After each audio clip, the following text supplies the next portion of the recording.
नमस्कार मेरे दोस्तों, आज हम आपको बताने जाएंगे कि किस प्रकार किसी ज़मीन को नापें। आपने अपने आसपास ज़रूर देखा होगा किस प्रकार अमीन किसी ज़मीन को मापते हैं। आइए हम इसको विस्तार पूर्वक समझें। सबसे पहले हमें ज़मीन नापने के लिए चाहिए होगा एक डिवाइडर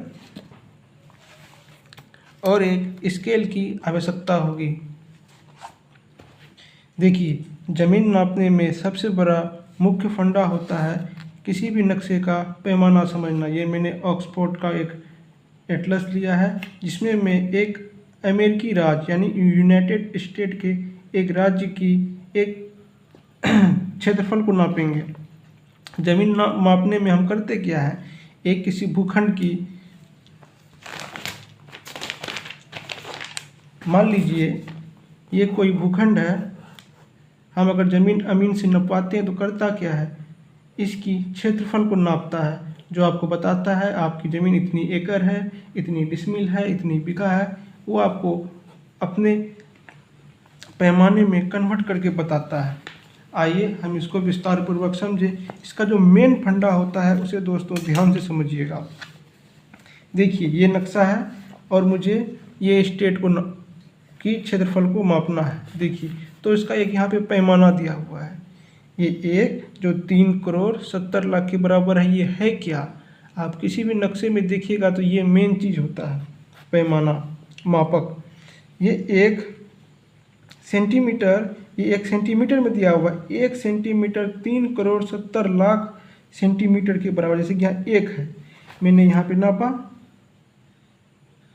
तो आया 1। मान लीजिए एक ये यहाँ पे नापा, इतना मैं नाप लिया। देखिए दोस्तों, यहाँ पे मैंने नापा और मैं अब स्केल में मापूंगा ये कितना आया। ये लगभग 1.2 सेंटीमीटर आता है और हमको पता है 1 सेंटीमीटर बराबर होता है 3,70,00,000 सेंटीमीटर के बराबर।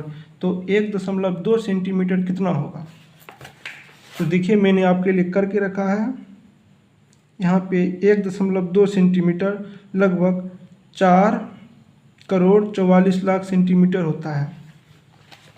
और मैं आपको और भी बेसिक, ये तो मैंने आपको बताया कि प्रकार के मदद से आप कैसे पैमाना को माप सकते हैं। अब देखिए, जैसे कि ये एक भूखंड है, सबसे पहले मैं इसे मापूंगा।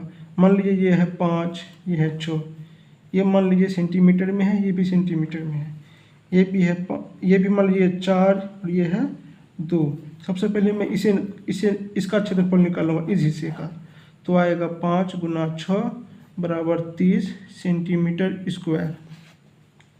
अब मैं इस दोनों को नापूंगा तो कितना आएगा, 4 गुना 2 बराबर 8 सेंटीमीटर स्क्वायर। अब देखिए 30 और 2 को जोड़ दूंगा, 30 और 8 को जोड़ दूंगा और इसे जोड़ के 2 से भागा कर दूंगा, आ जाएगा हमारा औसत क्षेत्रफल।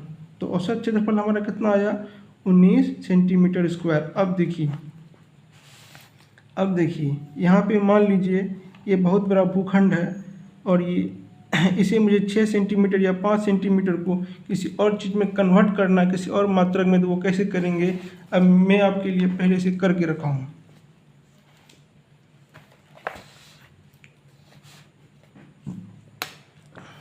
जैसे मैंने इस शहर को यहाँ से नापा जो लगभग 1.2 सेंटीमीटर आया था, ये इसकी चौड़ाई थी। फिर मैंने अब इसकी यहाँ पे ये इसे थोड़ा खिरा लूँ, हाँ, इसकी अब लंबाई को नापा, लंबाई जो 1.6 सेंटीमीटर आया। 1.6 सेंटीमीटर कितना हुआ, 5,92,00,000 सेंटीमीटर के बराबर हो। इतना सेंटीमीटर, देखिए सेंटीमीटर में इसलिए बोल रहा हूँ कि ये सेंटीमीटर यहाँ पे है, नक्शे में है। ये 1.6 सेंटीमीटर यहाँ देख रहे हैं, ये 1.6 सेंटीमीटर ये नक्शे में है और ये 1.6 सेंटीमीटर वास्तविक जो भूखंड है वहाँ पे कितना होगा, वो एक पैमाना दिया हुआ है। इस पैमाने से मैं गुना करके निकाला, वो लगभग क्षमा चाहूँगा 5,92,00,000 सेंटीमीटर के बराबर होगा। क्यों? क्योंकि 1 सेंटीमीटर 3,70,00,000 सेंटीमीटर के बराबर होता है। तो 1.6 सेंटीमीटर 5,92,00,000 सेंटीमीटर के बराबर होगा। तो मैं इसको किलोमीटर में कन्वर्ट किया तो 5 से 92 किलोमीटर। उसी प्रकार फिर मैं इसकी चौड़ाई को मापा जो 1.2 सेंटीमीटर आया। उस 1.2 सेंटीमीटर को जो लगभग 4,44,00,000 सेंटीमीटर हुआ उसे मैं किलोमीटर में कन्वर्ट किया। फिर 444 और 592 को गुना करके मैंने उसका क्षेत्रफल निकाल लिया जो 2,62,848 किलोमीटर स्क्वायर आया क्षेत्रफल। इसी प्रकार दोस्तों मैंने देख लीजिए इस हिस्से का कर लिया। अब इस हिस्से और इस हिस्से का करना है। इस हिस्से का लंबाई हो गया 1.5 सेंटीमीटर और ये मैंने सेंटीमीटर को किलोमीटर में बदला। फिर इसी तरह चौड़ाई जो 1.2 सेंटीमीटर आया उस सेंटीमीटर को मैंने किलोमीटर में बदला जो 4,44,00,000 सेंटीमीटर है उसे मैंने किलोमीटर में बदला। फिर इस किलोमीटर को इस किलोमीटर से आपस में गुना करके लगभग इतना किलोमीटर स्क्वायर निकला। अब इस दोनों को मैंने जोड़ दिया। अब जोड़ के एक जो वैल्यू आया उसे 2 से भागा दे दिया। तो औसत हम लोग इस भूखंड का औसत निकालते हैं क्योंकि इसकी तरफ और इसकी तरफ की लंबाई चौड़ाई अलग है, इसकी तरफ और इसकी तरफ की लंबाई चौड़ाई अलग है। इसीलिए इन दोनों को जोड़ के चाहे मेरा अगर नापने का पैमाना डिसमिल हो या फिर करी में नापते हैं करी हो या सेंटीमीटर हो या इंच हो, जो भी हो, हम उस पैमाने को अपने दूसरे मीटर में कन्वर्ट करके एक औसत वैल्यू निकालेंगे जो इतना किलोमीटर स्क्वायर आता है। उम्मीद है दोस्तों मेरी वीडियो आपको अच्छी लगी और समझ में आया हो। मेरी वीडियो देखने के लिए आपका बहुत बहुत धन्यवाद।